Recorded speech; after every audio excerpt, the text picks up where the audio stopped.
morning, YouTube. Another great day today. So I'm driving my truck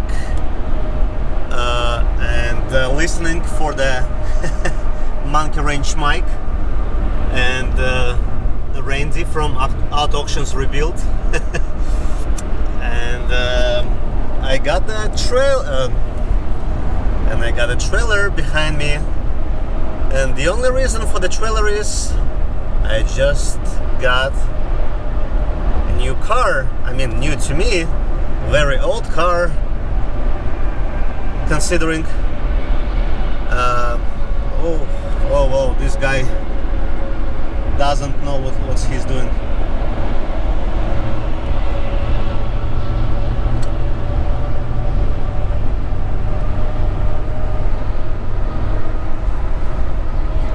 So I just got, I guess it's 2007 or 2008, don't recall, CLK, like always, 550 8-cylinder, which is non-running right now because my favorite part is it was flooded. What other cars do I purchase? Mostly flooded. I purchased it like very cheaply, literally maybe a little more expensive than the price for the metal. And I'm going to South Carolina, Copart, to pick it up. And it's probably another hour and maybe 20 minutes to go. So once I'm gonna be there, I'm gonna turn on the camera again. I always like this place when I'm passing by, especially because of this like water tower in the shape of peach, unless you're looking from this angle. That's not a peach at all, but as soon as you're passing by, it's peach again. That's really cool. I like this water tower. I am probably about 25 minutes from Copart. I am like around hour and a half in my trip, and I forgot to reset the trip on the clusters. I just wanted to see what's the average fuel efficiency or economy with the trailer connected, so you can see on this trip I am 1 hour and 10 minutes in my trip. I drove 68 miles and the average fuel consumption is 17.4 miles per gallon. It's with the empty trailer, and I'm gonna see how it's gonna change when I'm gonna put the car back on the trailer. But I can tell you right now, it's much more fuel efficient and torquey comparing to my 2006 F-150 that was with the 4.6 2 valve. This one is 5-liter Coyote engine. So yeah, I'll see you shortly. Just arrived to Copart and I'm waiting for my line in the queue, and that's the stats: 17.1 mpg, 94 miles driven, 5.5 gallons used, which is not bad for the truck, but with the empty trailer. And I guess I'll turn on the recording again when I'll get the vehicle on my trailer.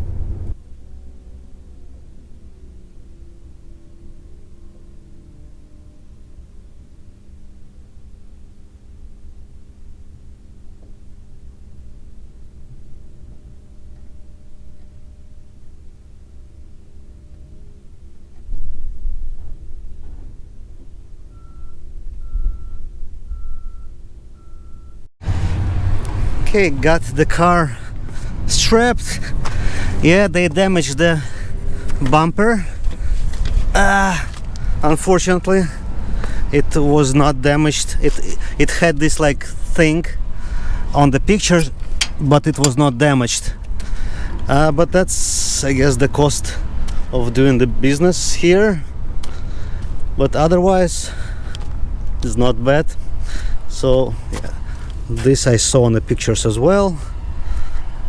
So let's go home and then we're gonna see what we're gonna do further. I am on my way back. Coming by this thing again, which looks like the pier, or actually a pitch, I'm sorry, which looks like a pitch from most of the sides except one. And so far I am 30 minutes into my return trip, 14.7 mpg with the car on a trailer, which is not bad. This is probably like that. This is the next day. Yesterday I simply drove off, actually let the car drive itself from the trailer.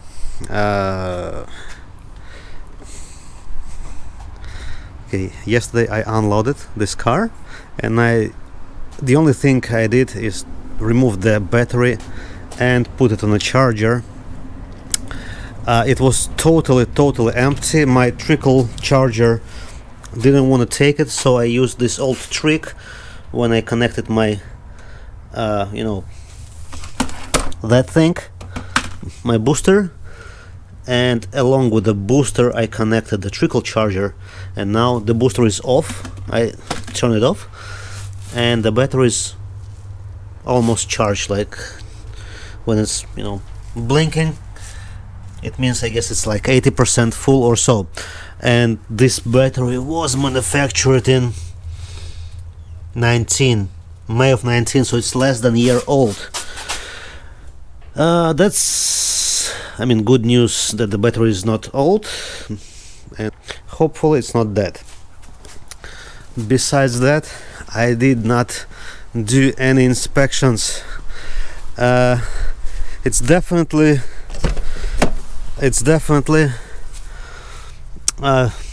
feels, it's a bad smell inside the car. I'm not sure if it's related to the flood or because someone was totally nasty about this car. So I found ashtray is pretty much full. I found the cigarettes right there on the door panel. Hopefully not here, but it came with the, so someone probably stole the navigation discs. It says nav discs, but it's empty. So this is how it came from Copart. So it's got all the books, blah blah blah. I don't know what's that. Whatever. So it's pretty dirty, but the seats are not ripped. These seats are actually with the ventilation and heating, and I guess the driver's seat, I assume this is something related to, maybe, not sure if it's a massage or it's just pumps and air, for some additional comfort. I don't know. So that's that. Trunk is closed because there is no battery.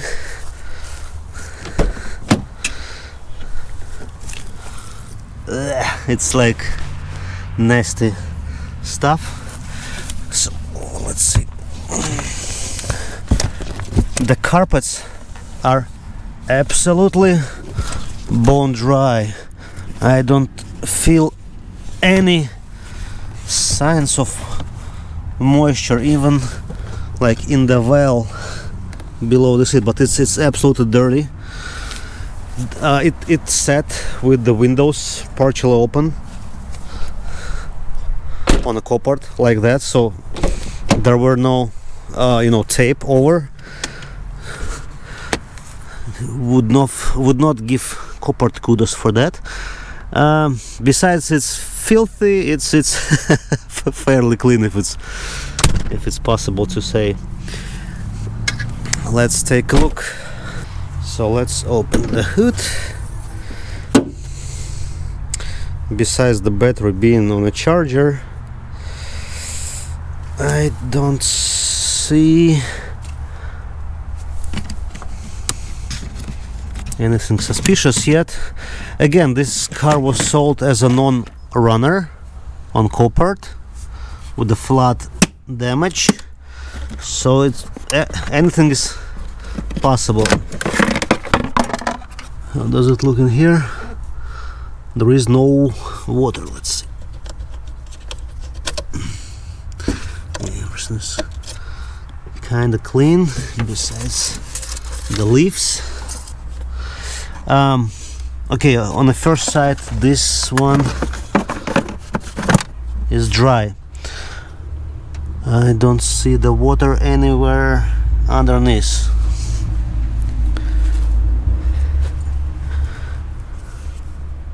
That's oil. Smells like an oil around it. Okay.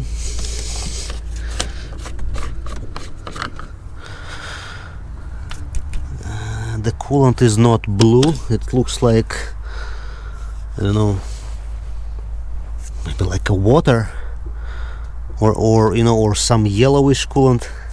It's hard to say, and it's dirty. It's obviously due for a, you know, change.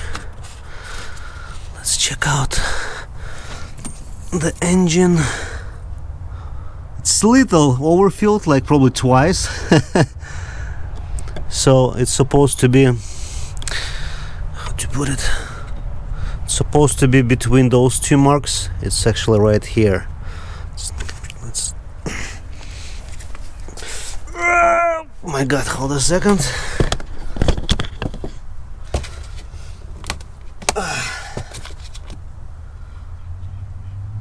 No milkshake, which is good.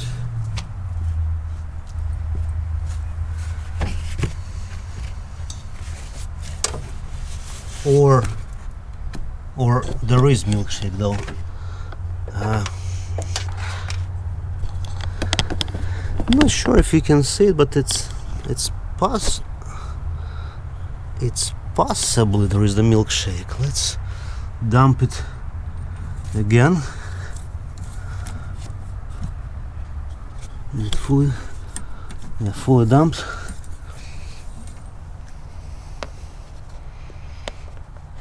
I don't know, it's hard to say. What I'm gonna do, probably I will use my extractor to extract the oil from there, at least partially, and we'll see. Okay, let's see if I'll be able to extract anything. Yeah, it's definitely water inside the engine. Can you see it?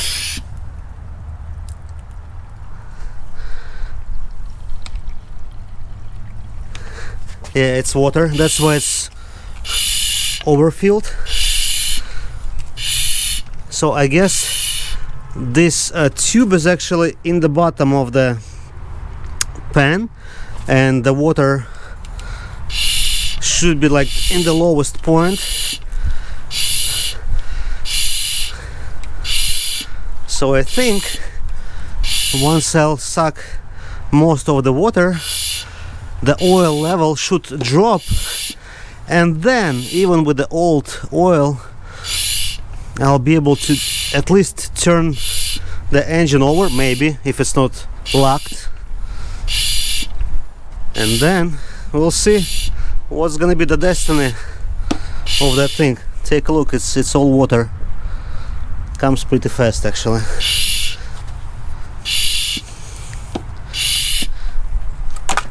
You see? Yeah, it's all water. Pure water.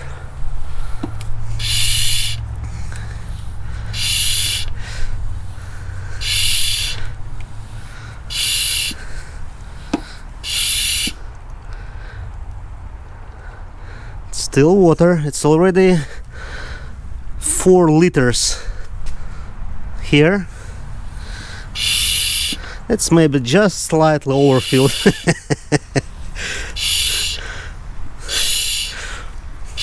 Let's say I'm not disappointed yet, because I knew it is the flood damaged vehicle. I'm just curious if it's possible to save it or not.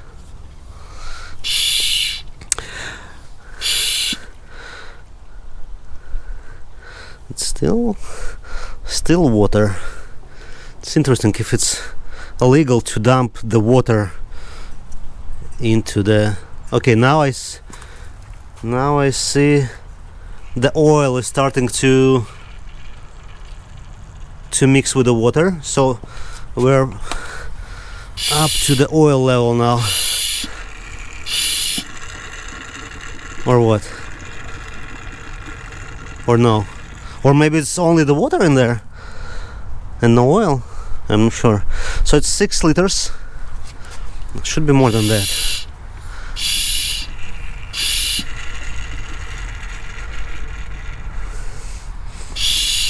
Okay, let me pump some more stuff from there, and it's a little difficult to do one-handed.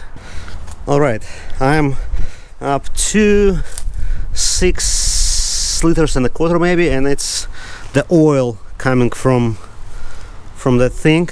So I think I am done sucking the oil from there. I'll check the level.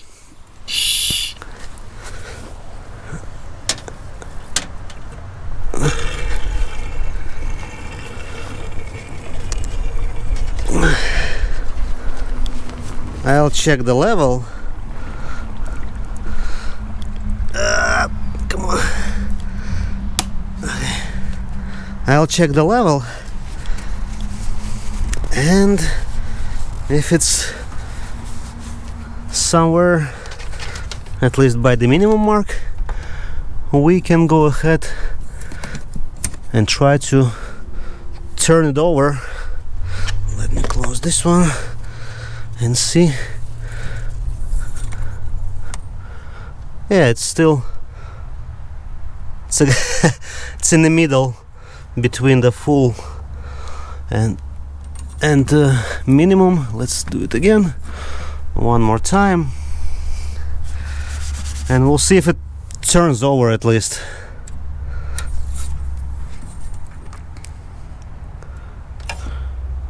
Yeah, middle of between max and min, which is good. We can put the dipstick back. I don't think it's gonna harm a lot to crank this engine over, if it's gonna crank, of course, in its condition. If it cranks and starts, it's gonna be just a bonus. If not, it is what it is. Or maybe do I have a... Yeah, there is no space for V8 for me to use the breaker bar to crank the pulley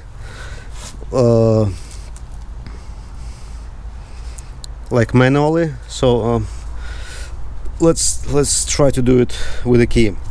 Yeah, the only thing which concerns me, this car has like that automatic crank, so if I turn the key to the run position, it's gonna continue cranking until the engine starts. But it is what it is. Alright, I just dropped my other battery. Okay, at least some sparks are there, which means it's charged. And I'm gonna get the key and we'll see if it does something.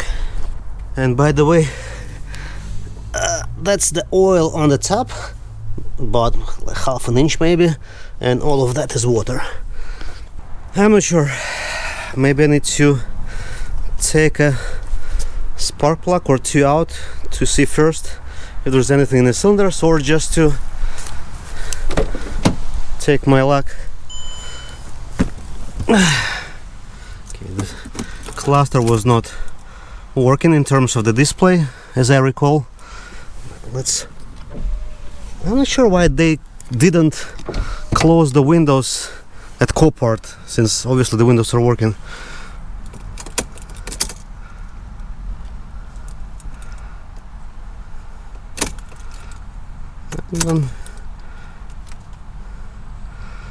I don't hear. Ah, okay.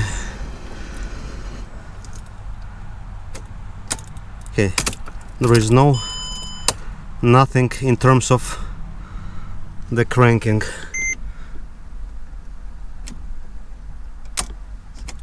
It's not even trying.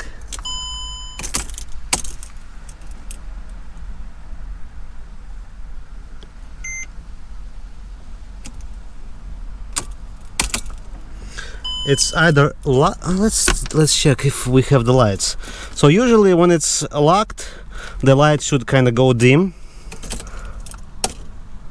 and the lights does not go dim. Starter?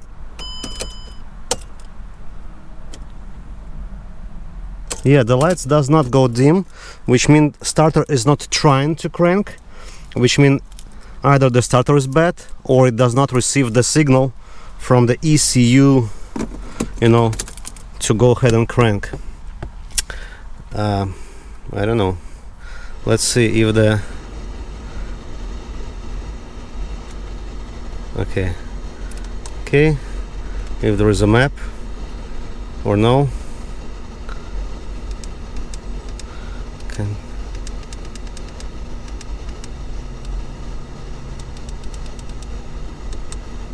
Calculating route. So there is map actually in there. You are currently traveling in an area where turn-by-turn guidance cannot be provided. Use the directional arrow to guide you. Okay, good. So they did not steal the map, which is good. Maybe by the next step I'll connect my scanner and see for the codes. We'll see, maybe there is something that jumps right away, so it can give us a clue what's happening.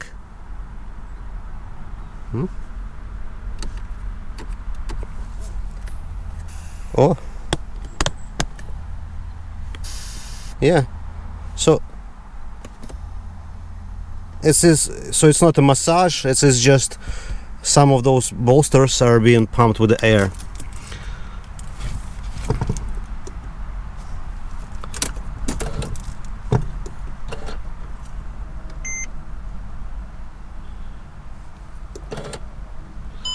And yeah, by the way, it's got like keyless start, so if even if it's not in the ignition, I can kind of turn this button on, and it's technically supposed to start, but nothing is happening. That's fine. We'll figure out it later. Maybe it has something to do with the cluster, I don't know. At least we got that much water out from the engine. I guess I'm gonna show you more once I'm gonna have some more news.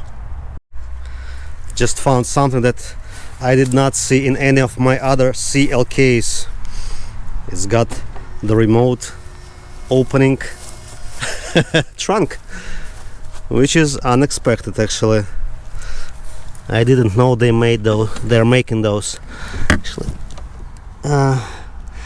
in terms of the start problems, I'm gonna need to dig in here unit as well, I guess, before I do anything, because this is the rear SAM module, and I guess it's responsible for the immobilizer thing too. Let's see if there is anything that may lead us to the proper. By the way, it's got the roof hydraulic it's got the hydraulic fluid for the roof, which means most likely the roof operates just fine.